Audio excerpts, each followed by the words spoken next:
When I'm your age, what will matter to me is not my youth football career, but that, like you, I'm a great parent and I can provide for my family. So please, keep me out of tackle football until I'm 14.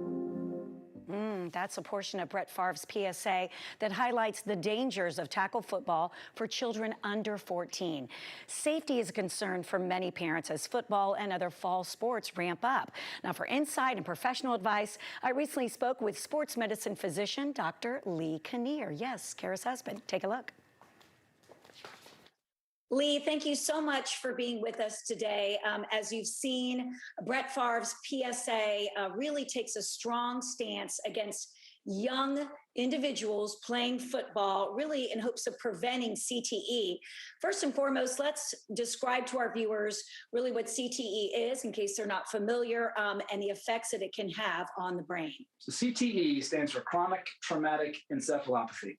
And we used to refer to this as a boxer being punch drunk, right? Had a name called dementia pugilistica for forever, when really it was just boxers who would experience it. And it's a condition associated with progressive cognitive decline, a lot like you'd see in a patient with Alzheimer's, particularly at a much younger age.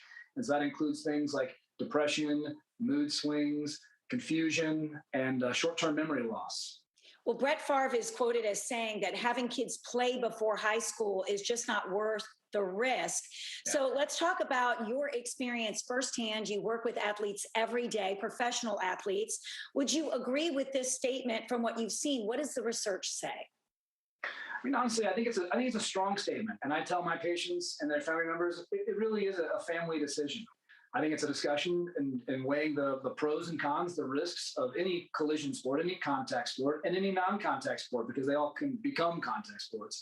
The data says for every 3 years, about every 2.6 years of football participation, there was a doubling of the risk of developing CTE later in football players. There is some data to suggest that any sport that you play with a lot of head-to-head collisions would put you at risk.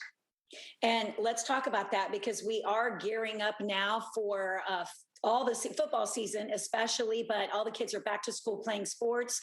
What are you seeing right now, typical injuries as we are getting back to school? Yeah, so you see a lot of kids whose summer season may have ended a month or two ago, or really haven't played sports since the spring, who too quickly ramp things up. When a lot of the injuries that I see are remedied by doing things that have nothing to do with that sport, right? You see a lot of our professional athletes, when they're getting warmed up for a game, they're really not doing activities associated with that game. They're doing balance exercises, right? They're doing even like meditation type of stuff. There are a lot of things you can do to prep yourself for the season, short of even going out and playing that sport. And I want to get into some safety tips, not just for our children, but something that we should all keep in mind. And so, when you think about signing your kids up for sport, I stress, and we're even doing this with our son this year, variation, right? Play a different sport. We know a lot of my colleagues are kind of world renowned at this, at promoting this idea of not just specializing your child in one sport until they get into their teenage years and even beyond. And we know, a lot of the professional athletes that I take care of, I always want to know, because I have secret desires of maybe my own kid being a professional athlete. How did you get here? What sports you played growing up? You'll find that a lot of them didn't even start in the sport where they've made a career out of, didn't even start playing that sport until high school even, right? And they grew up playing other sports, which builds a lot of hand-eye coordination or endurance, right? A lot of those things that you also need in the sport that you're playing, but don't necessarily have to be tied to that specific sport. Okay, what's another tip that we need to make sure and be mindful of as our kids are starting their sports? I think warming up is a big deal. Yeah. So you sign a kid up for a sport. The first time they play that sport in the fall should not be the first time they've played it since the spring. Should not be the first time they've played it ever. Sign a kid up for fall ball, go out and throw a catch in the front yard. It builds confidence. It gets their skills, back up to snuff. It also helps to break in their equipment, right? Same thing is true with soccer. Kids never worn shin guards before. If I don't want that to be the first time they experience that out on the soccer pitch, get the muscles kind of used to that kind of experience. A third tip may sound kind of bizarre, but sleep, right?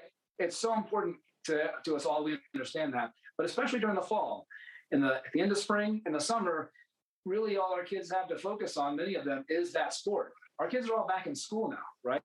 And so you don't want, your practice to end at 8:30 at nighttime to have to try and get in bed to wake up at 6:30 for school, right? So really focusing on that sleep, knowing that your child's got to get up early in the morning is super important.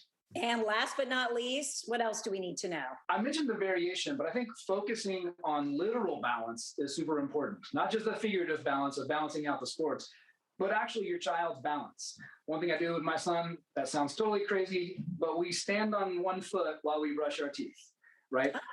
Actually promoting those kinds of things and not having to be an additional exercise, but heating your food up in the microwave, stand on one foot.